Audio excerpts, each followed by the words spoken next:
numerous cities across the country. Over the weekend, another rash of gun violence. At least 15 people killed, more than 60 others wounded. We are now approaching nearly 250 mass shootings this year alone. This according to the Gun Violence Archive. For reference, we categorize mass shootings as an incident of gun violence in which 4 or more people were shot. That's excluding the shooter. CNN's Polo Sandoval, he's in Philadelphia. One of the locations of these shootings this weekend, 3 people killed there, 11 wounded, after multiple shooters in this case opened fire at a crowd. First, Polo, begin with what we know about the shooting there in Philadelphia.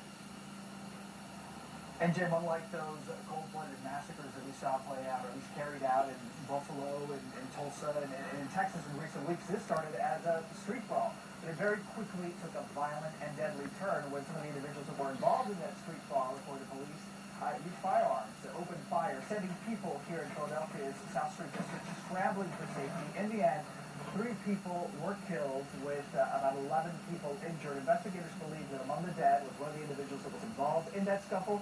But still, the police commissioner here making it very clear that there were also innocent bystanders that were among the victims. And that is fueling her frustration and that of police officials in cities across the country this morning. This is a scene following another mass shooting in the United States, this time in Philadelphia. Police said several active shooters fired into a crowd Saturday night, killing at least 3 people and injuring 11 others. We're absolutely devastated by this incident. And we mourn the lives lost and the dozens and dozens of lives affected by this tragedy. Philadelphia police said a physical altercation led to the shooting. They said one gunman was likely shot and wounded but escaped police, and another suspected gunman likely among the 3 people killed. In all, police said at least 5 guns were likely used by multiple shooters. It's unacceptable. It's beyond unacceptable. There's been at least 9 mass shootings since Friday across 8 states, leaving at least 12 people dead and dozens more injured. I'm tired of standing in front of you talking about guns and bodies. Sunday morning in Chattanooga, Tennessee, 3 people were killed and at least 14 others injured near a downtown nightclub.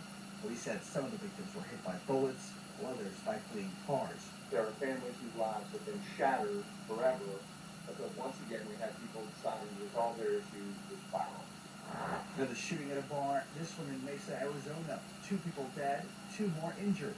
Also in Arizona, a strip mall shooting early Saturday in Phoenix. 1 person was killed, 8 others hurt.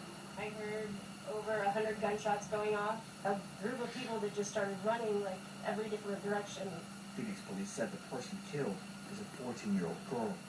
More children hurt, this time in Somerton, South Carolina.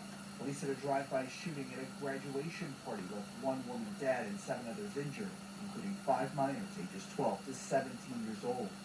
And the mass shootings didn't stop there. Another 5 hurt in Socorro, Texas. 1 killed, 3 hurt in Omaha, Nebraska, and 1 person killed and 5 hurt in Chesterfield, Virginia.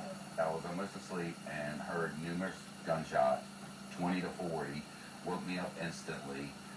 My fiance run down the steps, yelling, get up, gunshots, gunshots.